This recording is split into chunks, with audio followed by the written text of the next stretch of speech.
bitten by a rather vicious horse bug at a very early age. Everything I did during my childhood was horse-related in one way or another, no ifs, ands, or buts. Everyone always joked that horse was the first word I had ever spoken, since I have such a deep passion for them. When I was 12 years old, I finally was allowed to get a horse of my very own, and that one horse soon turned into 2 horses, then 4, and finally I decided that I wanted to get a foal of my very own to raise and care for from birth. 2 of my original 4 horses were mares, and 1 was pregnant when we got her, so I was very excited to know that I was getting a 2-for-1 deal with her. When I found out she was pregnant, I started to do all kinds of research to learn as much as I could about foals. I got to the point that everything there was to know about mares and foals, I knew. The more I researched, the more excited I became to be a proud owner of a rambunctious little foal. As the time for Nyjah to foal came around, I began to notice a lack and change in her physical appearance. She had gained weight, but she wasn't bagging up like she was supposed to, and she wasn't showing the telltale signs of foaling. So I eventually had my veterinarian out to check on her progress. The vet did an ultrasound, and she was very quiet throughout the whole procedure, which made me start to worry. When she was finally done, she looked at me and said, "I'm sorry, but Nyjah isn't pregnant. She must have had a miscarriage quite some time back." I couldn't believe it. All the time I spent listening to her stomach and thinking of names and imagining what the new little foal would look like had been for nothing. That news broke my heart, because I had my mind set on having a foal at this point, and since that had changed, I was devastated. My mom saw how miserable I was and proposed breeding my other mare, Melody, to a sire of my choosing, and raising the new foal that way. The new idea cheered me up, and I was on the hunt for just the right stud. I found a big black and white paint stallion with the sweetest disposition to do the job, and so once again we were on our way. Melody was bred, and a few weeks later our vet came out to our farm and did an ultrasound to ensure that she had been impregnated. We got the okay from the vet that all was well and she was indeed pregnant, so once again I was happy as could be to soon have a foal around. About halfway through Melody's pregnancy, I had been noticing that she was not gaining any sort of weight, which concerned me, especially after what happened with Nyjah. So I had the vet out once again to do a precautionary ultrasound just to make sure that everything was still in order and that Melody was still pregnant. And after the ultrasound, I got the same look and the same news from the vet as before with Nyjah. Melody had had a miscarriage and was no longer pregnant. At this point, my heart had been shattered in too many pieces to try breeding either mare again. But by that point, I was determined to be the proud owner of a foal, no matter what. So I took matters into my own hands and began a search for the perfect foal. I looked for months for just the right foal. I knew my foal had to be a colt, and I really wanted it to be black or blue roan. I wanted to train him to be a jumper, so he would have to have a large dam or sire with long, strong legs and necks. I also wanted a foal with a sweet and smart disposition. That would be easy to work with and train.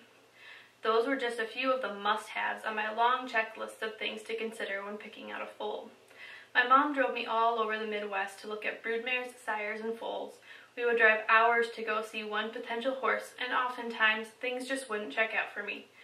Finally, I found a promising quarter horse farm not too far from my home in Blue Mountains. The owner was a horse breeder who owned hundreds of horses. She had some of the best sires with the best bloodlines for all kinds of different disciplines. So I thought talking with her about what I wanted in a foal would be a good way to continue my search. She knew all of her horses perfectly, and she introduced me to the sires and the broodmares that were due to foal, with foals hopefully meeting my criteria. A few weeks after meeting the breeder and seeing the sires and broodmares, I got a call from the breeder saying one of the mares I had looked at had foaled, and she thought I would really like him. So the next day my mom and I went out to visit the new stud colt. He was adorable. He was very sweet and a little timid, but I decided on the spot that I loved him and that finally he was the horse for me. I wanted to visit my new foal every day, but the breeder said that because he was so young, he needed time with his dam to bond and to rest. She did say, however, that I could come visit him after a week had passed. The day before I was planning on going out to see the newest addition of the family, my mom got a call from the breeder. I could tell by the way she answered the phone that something bad had happened. When she finally got off the phone, I knew what was wrong. Teary-eyed, she told me my foal was born with an intestinal malformation that no one knew about until today when he unfortunately passed away. I broke down. I just didn't understand why I wasn't allowed to have a foal of my very own. After losing 2 foals from my mares at home, and now this foal too, it was as if someone was trying to send me a message that I was not meant to have another horse, especially a foal. The next day, my mom once again got a call from the breeder, this time with very, very good news. One of her blue roan broodmares with the best bloodlines in the herd had just foaled, and better yet, the sire of the foal was my favorite of all of her sires, a big, black, noble stallion with incredible patience and intelligence. She said the colt was huge, and she could already tell he was going to be a blue roan just like his dam. She also said he looked absolutely flashy as can be because he had 4 pure white socks on his feet. She said if I didn't come see him, she would probably keep him for herself as a prospect sire. I was still crushed from the news from the day before and wasn't the most optimistic about going and seeing this foal, mainly because he sounded so beautiful and so perfect that if I got too close, something bad would most likely happen to him. But my mom urged me to go just because she said it would be good for me to get out at least. So we headed out to the horse farm to see the new foal. The first thing I heard when we walked into the barn was a loud, high-pitched whinny coming from a box stall just down the aisle a ways on the left. Turns out it was the little blue roan colt who was making all the ruckus. The breeder wasn't embellishing. This little guy was most definitely flashy, and he knew it too.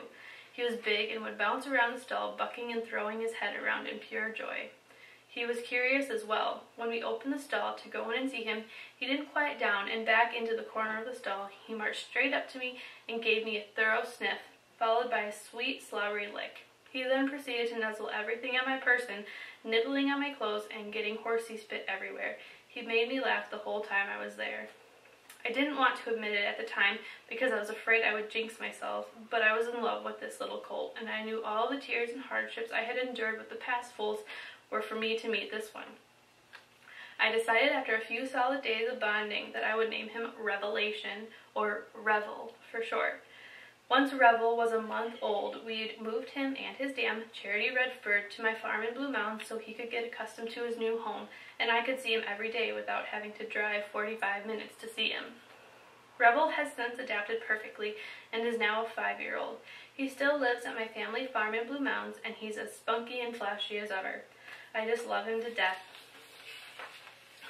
In taking the time to find him, there was definitely a valuable lesson to be learned, that sometimes things are not meant to be, and there's usually a good reason for it. So you just have to learn to accept your losses, and in the end, everything will work out for the best. And then I also have a picture of Revel, and this was when we first got him. I believe he was 2 months old in this picture.